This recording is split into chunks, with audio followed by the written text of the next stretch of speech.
ब्रँडचा band वाजवण्याचं काम जनता करत असते. हे सर्व सामान्य जनता जनार्दनाच्या हातात असतं. आज हा जो ठाकरे ब्रँड आहे तो काय हिंदुत्वाशी त्याचा लेना देना नाहीये. ते जिहाद्यांचे मुखपत्र मोठ्या प्रमाणामध्ये झालेलं आहे की जे काम करणार त्यांना पुढे न्यायचं, जे घरी बसणार त्यांना घरी बसवायचं. सूर बदलणारच हो, कारण काय ते सूर मराठी माणसांबरोबर यांची कधी सूर मिळतच नाही. आता हिंदूंबरोबर यांचे सूर मिळतच नाही. आता यांचे सगळे उर्दूवाल्यांबरोबर सूर मिळत आहेत आणि म्हणूनच ही अशी अवस्था होत चाललेली आहे लोकांची. जिथे ईव्हीएम वर शंका घेतात, जेव्हा ते लोकसभा जिंकतात, इतर राज्याच्या निवडणुका जिंकतात, तेव्हा ईव्हीएम चांगला असतं, निवडणूक आयोग चांगला असतो, आणि जेव्हा हरतात तेव्हाच ईव्हीएम खराब, मग तिथं निवडणूक आयोगाला दोष देणं. त्यामध्ये तुम्ही मला फ्रँकली विचारलं, ह्याच्यामध्ये राज साहेबांची किंवा त्यांना मनसेनेची ताकदच नव्हती. त्यांनी कधी त्याच्यामध्ये लक्ष घातलंच नव्हतं. आम्ही त्या युनियन क्षेत्रात आहोत म्हणून तुम्हाला बोलतो. म्हणून राज साहेबांनी आणि मनसेनांनी पण याच्यामध्ये कशाला स्वतःला बदनाम करून घेतलं हे आजपर्यंत कळलं नाही. शिवसेनेमध्ये प्रवेश केलेला आहे. खरं म्हणजे ते स्वगृही आलेले आहेत आणि त्यांनाही तिकडे करमत नव्हतं आणि मलाही त्यांच्या वाचून करमत नव्हतं. त्यामुळे आज त्यांनी शिवसेनेमध्ये स्वगृही प्रवेश घेतलाय. खरं म्हणजे गेल्या अनेक वर्षापासून जे काही आमचं, आज मी त्यांचं मनापासून या ठिकाणी स्वागत करतो. वारकरी संप्रदायाचे देखील पदाधिकारी इकडे आले आणि वारकरी संप्रदाय देखील मोठ्या प्रमाणावर कल्याण ग्रामीणमध्ये आहे. मला वाटतं हा एक चांगला निर्णय त्यांनी घेतला आहे आणि मी त्यांचं अभिनंदन करतो, मी त्यांचं स्वागत करतो. गोपाल लांडगे आमचे पदाधिकारी इकडे आहेत, त्यांचे देखील त्या ठिकाणी मार्गदर्शनाखाली काम करत असतात लोक. खरं म्हणजे गेले 2.5 वर्ष मी मुख्यमंत्री असताना जे काही या महाराष्ट्रासाठी घेतलेले निर्णय, जे काही विकास प्रकल्प पुढे नेले, लोकाभिमुख कल्याणकारी योजना केल्या, जसे मुख्यमंत्री माझी लाडकी बहीण योजना असेल, लाडका भाऊ असेल, ज्येष्ठ असतील, शेतकऱ्यांसाठी योजना असेल, अशा अनेक योजना, त्या योजना वाचायला गेलं तर खूप वेळ लागेल. आणि म्हणून त्यानंतर देखील आता आमची दुसरी इनिंग जी सुरू झालेली आहे महायुतीची, देवेंद्रजींनी आम्ही टीम म्हणून त्या ठिकाणी काम करतोय आणि म्हणूनच विकासाला प्राधान्य देणारी महायुती. आणि आमचा अजेंडा एवढाच आहे की या राज्याचा विकास आणि या राज्यातल्या सर्वसामान्य लोकांना जे काही त्यांचा जीवनमान उंचावणं, त्यांना शासनाच्या माध्यमातून, योजनांच्या माध्यमातून त्यांच्या जीवनामध्ये बदल घडवणं, हे सगळं आमचं उद्देश आणि अजेंडा आहे. त्यामुळे आमचा अजेंडा दुसरा काही नाही आहे, फक्त या महाराष्ट्राचा विकास करणं, कल्याणकारी राज्य करणं. आणि म्हणूनच ही सर्व मंडळी, हे सर्व पदाधिकारी आज शिवसेनेमध्ये एका विश्वासाने आलेले आहेत आणि त्यांच्या संपूर्ण भागाचा विकास ज्या पद्धतीने झालेला आहे आणि यापुढे देखील अनेक ज्या काही कामं असतील, तिथले प्रश्न असतील, सोडवण्यासाठी शासन कुठेही कमी पडणार नाही आणि त्यांच्या पाठीशी एकनाथ शिंदे खंबीरपणे उभा राहील अशी ग्वाही मी या ठिकाणी देतो. आणि पुन्हा एकदा मी त्यांना एवढंच सांगतो की शिवसेना, आपण बाळासाहेबांचे विचार, धर्मवीर आनंदीगे साहेबांचे विचार पुढे नेतोय आणि एक कल्याणकारी राज्य, लोकाभिमुख राज्य निर्माण करण्याचं आपलं जे काही स्वप्न, अजेंडा आहे, त्याला अधिक वेगाने आपण पुढे नेण्याचं काम करतो. हे सर्व लोकांच्या प्रवेशामुळे कल्याण ग्रामीणमध्ये, कल्याण डोंबिवली महापालिकेमध्ये शिवसेनेची ताकद आणखी मजबूत होईल, शिवसेना आणखी बळकट होईल.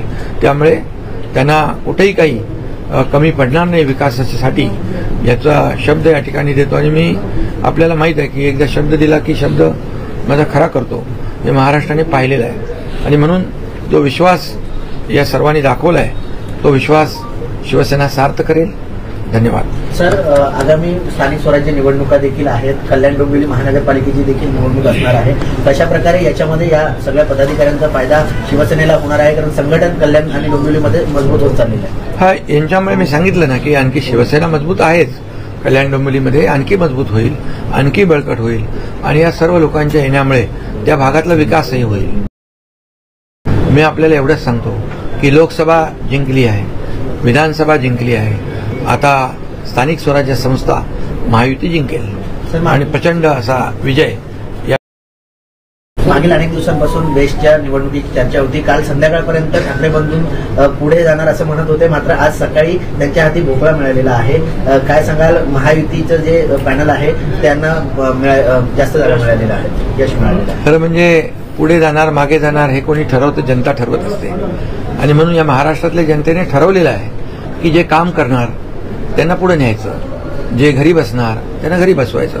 त्यामुळे मी आपल्याला एवढंच सांगतो की लोकांना विकास पाहिजे, लोकांना कल्याणकारी राज्य पाहिजे आणि लोकांना काम करणारे लोक पाहिजे. आणि सर्व लोक आमचे काम करणारे आहेत. आणि म्हणूनच महायुतीच्या काळामध्ये जे पूर्वीचं महाविकास आघाडी सरकारमध्ये जे स्थगिती सरकार म्हणून त्याचं नाव घेत होते लोक, त्या ठिकाणी सगळ्या स्थगित्या, सगळे स्पीड ब्रेकर काढून टाकले आम्ही. आणि एक प्रगती सरकार, एक समृद्धी राज्याला आणणारं समृद्धी सरकार या ठिकाणी स्थापन झालेलं आहे आणि त्याचं काम वेगामध्ये सुरू आहे. दोष म्हणत होते, मात्र हे निवडणूक झाली आता इथं बॅलेटवर झाली. आता जिथं ईव्हीएमवर शंका घेतात, जेव्हा ते लोकसभा जिंकतात, इतर राज्याच्या निवडणुका जिंकतात, तेव्हा ईव्हीएम चांगलं असतं, निवडणूक आयोग चांगला असतो. आणि जेव्हा हरतात तेव्हाच ईव्हीएम खराब, मग तिथं निवडणूक आयोगाला दोष देणं. आता तर ह्या निवडणुका बीएसटीच्या कुठल्या होत्या, त्या तर बॅलेट पेपरवर होत्या. मग आता काय म्हणणार, बॅलेट पेपरवर काय आरोप करणार? त्यामुळे शेवटी हे महाराष्ट्रातल्या जनतेने ठरवलेलं आहे. बिलकुल यामध्ये महायुतीने जे केलेलं काम आहे त्याची पोचपावती विधानसभेत आम्हाला दिली. 232 आमच्या लाडक्या बहिणींनी एवढा मजबूत त्यांना खऱ्या अर्थाने की जे काही त्यांनी योजनेत खोडा घालण्याचा प्रयत्न केला, पण लाडक्या बहिणींनी 232चा मजबूत जोडा दाखवला. कारण 232 आमदार आले. आतापर्यंत कधी 232 आमदार महाराष्ट्रात आले नव्हते. त्यामुळे विकासाला महत्व, प्राधान्य दिलेलं आहे, कामाची पोचपावती दिलेली आहे. आणि यापुढे येणाऱ्या निवडणुकांमध्ये देखील जनता कामाची पोचपावती देईल आणि विजय मिळेल. ठाकरे बंधू एकत्र आल्यानंतर मुंबईमध्ये ताकद ठाकरे बंधूंची वाढेल असं म्हटलं जात होतं, मात्र पहिलीच निवडणूक याला पराभवाला सामोरं जावं लागलंय ठाकरे बंधूंना. त्यामुळे मुंबई महापालिकेत देखील अशाच प्रकारे चित्र असणे म्हणून काय चर्चा सुरू झालेली आहे. आता ब्रँडचा बँड वाजवण्याचं काम जनता करत असते. हे सर्व सामान्य जनता जनार्दनाच्या हातात असतं. आणि त्यामुळे कोणी काही म्हटलं तरी सुद्धा शेवटी जनता ही सर्वात महत्वाची आहे आणि जनता ठरवत असते. आणि म्हणून जनतेने जे ठरवलं ते आतापर्यंत झालंय. आणि म्हणून मी एवढंच सांगेन की विधानसभेच्या निवडणुकांमध्ये जनतेने निर्णय घेतला आहे, जनतेने आम्हाला पाठिंबा दिलेला आहे. आणि म्हणून आम्ही 80 जागा लढून 60 जागा जिंकलो, हा इतिहास आहे. आणि म्हणूनच काही लोक म्हणत होते एकही आमदार निवडून येऊ देणार नाही, तर आमचे 60 आमदार निवडून आले. त्यामुळे येणाऱ्या महापालिका, स्थानिक स्वराज्य संस्था निवडणुका देखील महायुती प्रचंड मताधिक्याने जिंकेल, हे आपण निवडणुकांमध्ये जनता दाखवून देईल. धन्यवाद. थँक्यू. महाराष्ट्रामध्ये पावसाने हाहाकार माजवलाय, शेताचं नुकसान झालंय, नदी नाले तुडून अतिवृष्टीमुळे बऱ्याच ठिकाणी नुकसान झालेलं आहे, वस्तुस्थिती आहे. मुख्यमंत्री स्वतः मी देखील स्वतः अनेक ठिकाणचा आढावा घेतलेला आहे. आणि त्याबरोबर जिथं जिथं शेतकऱ्यांचं नुकसान झालेलं आहे त्याचे युद्ध पातळीवर पंचनामे करण्याचे देखील आदेश दिलेले आहेत. आणि शेवटी महायुतीचं सरकार हे शेतकऱ्यांच्या पाठीशी नेहमी उभं राहिलेलं आहे. मला आठवतं की 2.5 वर्षाच्या काळामध्ये शेतकऱ्यांना जवळपास नुकसान भरपाई आणि विविध योजना, शेतकरी सन्मान योजना असेल, पीक विम्याची योजना असेल, 45,000 कोटी रुपये 2.5 वर्षामध्ये देण्याचा ऐतिहासिक निर्णय महायुती सरकारने घेतला. त्यामुळे यापुढे देखील सरकार, महायुती सरकार शेतकऱ्यांच्या पाठीशी उभं राहील. शेतकरी आमचा बळीराजा आहे, अन्नदाता आहे आणि शेतकऱ्यांना आमचं सरकार वाऱ्यावर सोडणार नाही. गरज नसेल ओला दुष्काळ जाहीर करू शकतो सरकार. आज आदरणीय मुख्यमंत्र्यांना आपल्या हिंदू धर्मामध्ये वऱ्हा ह्याला आपण विष्णूचा अवतार समजतो. आणि म्हणून येणाऱ्या 25 तारखेला जे आपण वऱ्हा जयंती जी साजरा करतो, त्या जयंतीचं महत्त्व नजरेसमोर ठेवून महाराष्ट्राच्या हिंदू समाजापर्यंत राज्य सरकार म्हणून त्या जयंतीचं महत्त्व अजून मोठं करावं.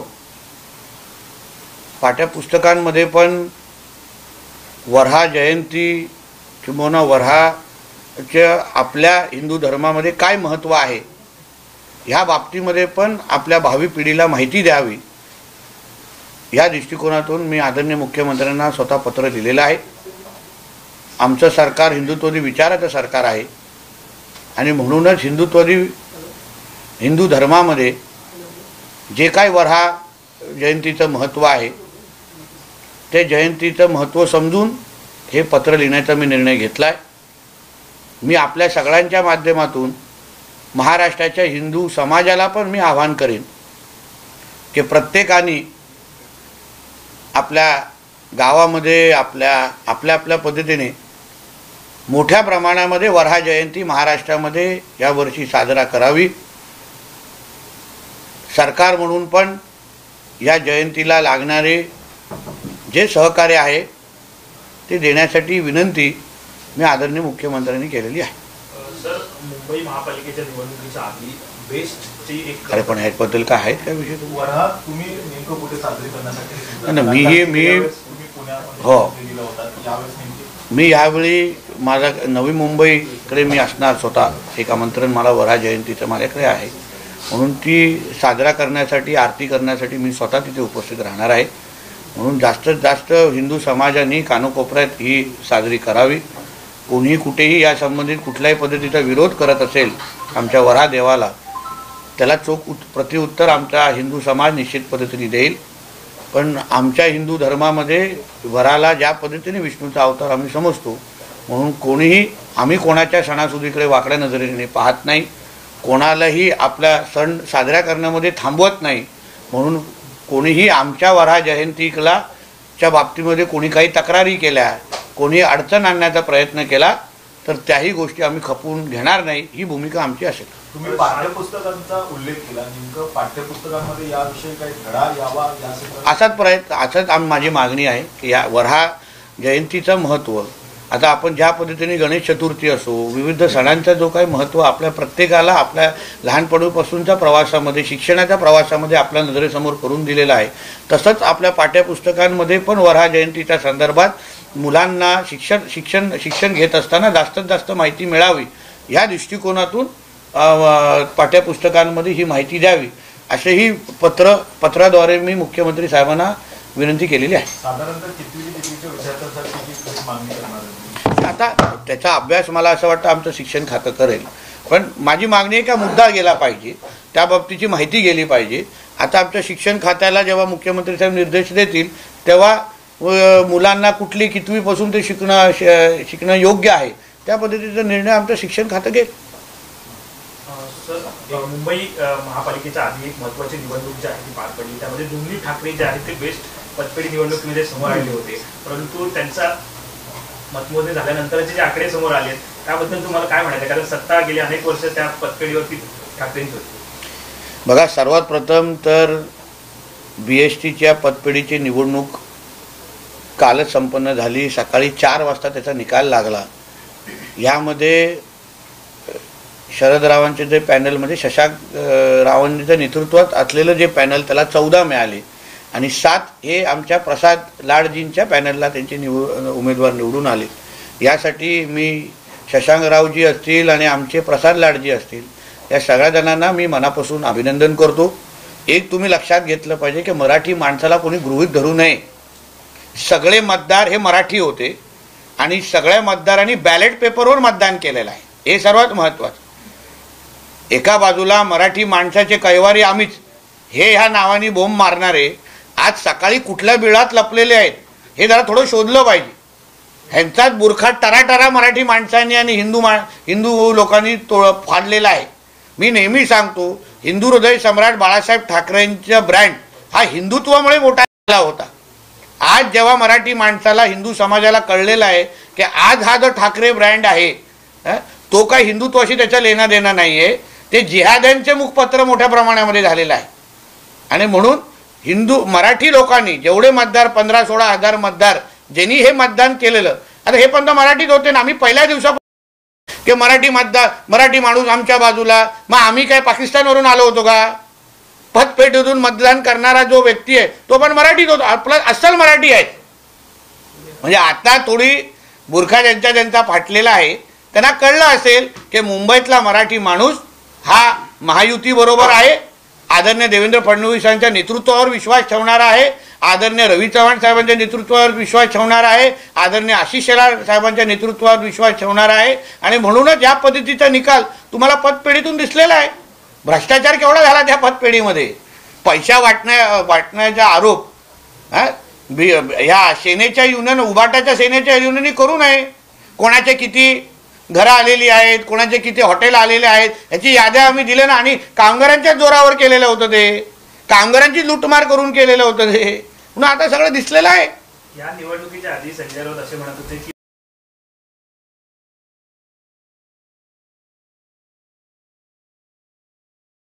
बदलला, काय वाटतं? सूर बदलणार तो, कारण का ते सूर मराठी माणसांबरोबर यांची कधी सूर मिळतच नाही. आता हिंदूंबरोबर यांचे सूर मिळतच नाही. आता यांचे सगळे उर्दूवाल्यांबरोबर सूर मिळत आहेत. आणि म्हणूनच ही अशी अवस्था होत चाललेली आहे लोकांची. तेच अगर त्यांच्या बाजूने निकाल लागला असता तर आज छातीठोक पद्धतीने सगळीकडे उड्या मारल्या असता. पण शेवटी मराठी माणूस मुंबईचा असो, आजूबाजूचा, हा सुज्ञ झालेला आहे. ह्यांना कळलेलं आहे की बाळासाहेब ठाकरे हा विषय वेगळा होता आणि हे सगळे डुप्लिकेट त्यांच्या नावाने धंदा करणारे हे सगळे लोक आहेत. आणि म्हणून मराठी माणसांनी, हिंदू लोकांनी यांना जागा दाखवून दिलेली आहे. ही पालिका निवडणुकीवरची लिटमस टेस्ट होती आणि त्यामध्ये ठाकरे बंधूंना हा मोठा धक्का समजला. मुळामध्ये तुम्ही मला फ्रँकली विचारलं, ह्याच्यामध्ये राज साहेबांची किंवा त्यांना मनसेनेची ताकदच नव्हती. त्यांनी कधी त्याच्यामध्ये लक्ष घातलंच नव्हतं. आम्ही त्या युनियन क्षेत्रात आहोत म्हणून तुम्हाला बोलतो. म्हणून राज साहेबांनी आणि मनसेनाने पण ह्याच्यामध्ये कशाला स्वतःला बदनाम करून घेतलं हे आजपर्यंत कळलं नाही. मला हेही माझ्याकडे माहिती आहे की त्यांना न विचारता त्यांची नावं टाकलेली होती. ब्रँड, ठाकरे ब्रँड म्हणून दोघांचे फोटो छापले होते. आणि म्हणून ह्या सगळ्या संदीप देशपांडे आणि यांच्या सगळ्या हे सगळे बरबटलेले लोक आहेत उबाटाचे. त्यांच्याबरोबर जाऊन तुम्ही स्वतःची पण बदनामी करून घेताय. काय गरज आहे त्या गोष्टी करण्याची? शक्तीपीठ महामार्ग जो आहे तो मुख्यमंत्र्यांचा एक ड्रीम प्रोजेक्ट आहे. त्याला काँग्रेसचे नेते नितीन राऊत जे आहेत त्यांनी समर्थन दिले. चांगली गोष्ट ना, कारण का शक्तीपीठ महामार्ग हा लोकांच्या भल्यासाठी आहे, लोकांच्या विकासासाठी आहे. आणि म्हणून नितीन राऊतजींनी अगर अशी भूमिका घेतली असेल तर मी स्वागतच करतो, त्यांचे आभार मानतो. फक्त त्यांना सांगेन की बाकीच्या आपल्या आजूबाजूच्या लोकांमध्ये खाली डोक्यामध्ये थोडी अक्कल टाका. अमित शहानी खूप महत्त्वपूर्ण विधेयक आणलेलं आहे. ज्या व्यक्तींना 30 दिवसांपेक्षा जास्त कारागृह होणार आहे ते मुख्यमंत्री पदावर असो, पंतप्रधान पदावरती असो, तर कोणत्या पदावरती असो, त्यांचं आता पद जाणार आहे. चांगली गोष्ट, स्वागत करायला पाहिजे. कारण का आपण अरविंद केजरीवालांच्या वेळी बघितलं की ते जेलमध्ये बसून कारभार करत होते. अन्य असंख्य घटना आपल्याला देशासमोर आपलं दिसून आलेले आहेत. आमच्या महाराष्ट्रामध्ये तर नवाब मलिक सारखे बरबटलेले लोक, ज्यांनी दाऊद आणि यांच्या लोकांबरोबर काम केलं होतं, ते पण जेलमध्ये बसून, तेव्हा उद्धव ठाकरेला लाज वाटली नाही त्यांची राजीनामा मागण्याची. आता मोठं फावड्यासारखा सगळीकडे राजीनामा मागत फिरतोय. म्हणून आम्ही अमित शाह साहेबांचं आणि मोदी सरकारचं मनापासून अभिनंदन करतो की देशामध्ये ज्या पद्धतीने ते वेगवेगळे महत्त्वाचे निर्णय घेत आहेत त्याच्यामुळे 100 वर्ष पुढचं आमचा भारत देश अतिशय योग्य मार्गावर चालणार आहे. कोकणातल्या शाळांना सुट्टी दिली सिंधुदुर्गामध्ये, पाऊस अद्यापही त्या भागामध्ये मोठ्या प्रमाणामध्ये हो, पण मी तुम्हाला एक सांगेन, जेवढं तुम्हाला वाटतं तेवढं विधान परिस्थिती नाही. पाऊस आहे, दरवर्षी कोकणामध्ये चांगलाच पाऊस पडतो, जास्तच पाऊस पडतो. पण ह्यावेळी प्रशासनाचं खरं म्हटलं तर तुम्ही कौतुक करायला पाहिजे. अतिशय चोख पद्धतीने सगळ्या गोष्टीवर नियंत्रण ठेवलेलं आहे. काही भागामध्ये जिथे थोडी नदीची पातळी काल 2 दिवसापासून वाढलेली, तिथे लगेच आमचे तहसीलदार, आमचे कलेक्टर, आमचे अन्य लोक तिथे जाऊन त्यांनी बारकाईने लक्ष ठेवलं. आणि म्हणून मला असं वाटतं ह्या वर्षी तुम्हाला कोकणामध्ये पाऊस जास्त असला तरी, दरवर्षी तुमच्या कोकणाचे ब्रेकिंग न्यूज बघा यावेळी किती कमी पडले, बघा आमचं पायगुण, कौतुक करायला. मतपेढी निवडणुकीत याचा निकाल जाहीर झालाय. या निकालानंतर उपमुख्यमंत्री एकनाथ शिंदे यांनी खोचक प्रतिक्रिया दिली आहे. ते म्हणाले की ब्रँडचा बँड वाजवण्याचं काम जनता करत आहे. विधानसभा निवडणुकीत जनतेने आम्हाला पाठिंबा दिलाय, त्यामुळे आम्ही 80 जागा लढवून 60 जागा जिंकलोय. एवढंच नव्हे तर पुढे एकनाथ शिंदे म्हणाले की महापालिका स्थानिक स्वराज्य संस्थांच्या निवडणुका ही महायुती प्रचंड बहुमताने जिंकतील असा विश्वास त्यांनी व्यक्त केलाय. शिवसेना ठाकरे गटाची गेल्या काही वर्षातील बेस्टमधील निष्क्रियताच त्यांचा पराभवाला कारणीभूत असल्याची चर्चा निकालानंतर रंगली आहे. तर ठाकरे गटाच्या बेस्ट कामगार सेनेचे अध्यक्ष सुहास सामंत यांनी भाष्य केलंय की बेस्ट पतपिढीच्या निवडणुकीत भाजपने पैशांचा प्रचंड वापर केलाय. या पैशासमोर आम्ही हरलो असं मत सुहास सामंत यांनी व्यक्त केलंय. तरी लहान निवडणूक आहे यावर मला प्रश्न विचारू नका असं संजय राऊत यांनी म्हटलंय. आता मंत्री नितेश राणेंनी बेस्ट विजयावर आणि ठाकरेंच्या पराभवावर प्रतिक्रिया दिली आहे. बेस्टची निवडणूक कालच संपन्न झाली, कालच निकाल लागला. या निवडणुकीत शशांक राव यांना 14 तर प्रसाद लाड यांना 7 जागा मिळाल्या आहेत. मराठी माणसाला कोणीही गृहीत धरू नये, कारण बेस्ट निवडणुकीत बॅलेटवर मतदान झालंय. कैवारी फक्त आम्ही असं बोलणारे आता कोणत्या वेळात लपले आहेत. आज हिंदू समाजाला समजलंय ठाकरे बिर्याणीचं काही घेणं देणं नाहीये. आम्ही पहिल्या दिवसापासूनच बोलतोय, मराठी माणूस आमच्या बाजूला आहे. आम्ही काय पाकिस्तानातून आलोय का, अशी प्रतिक्रिया मंत्री नितेश राणे यांनी दिली आहे. महायुती बरोबर मराठी माणूस हे पुन्हा एकदा सिद्ध झालंय. भ्रष्टाचार किती झाला त्या पतपेढीमध्ये उबाठाने पैसे वाटण्याचा आरोप करू नये असं म्हणत संजय राऊतांच्या आरोपावरही राणेंनी भाष्य केलंय. मराठी माणूस हिंदू बरोबर सूर मिळत नाही, उर्दूवाल्यांसोबत त्यांचे सूर जुळतात. बाळासाहेब हा विषय वेगळा होता. हे डुप्लिकेट आहेत ज्यांना लोकांनी त्यांची जागा दाखवली आहे. मनसेची यात ताकद नव्हती, त्यांनी लक्ष घातलं नव्हतं. मनसेनं का स्वतःला बदनाम करून घेतलं मला कळत नाही. राज ठाकरेंना न विचारता हे सगळं केलं होतं. संदीप देशपांडे आणि लोकांनी शहाणं झालं पाहिजे, काही गरज नव्हती उगाच बदनाम होण्याची असं म्हणत राणेंनी मनसेला सल्ला दिलाय.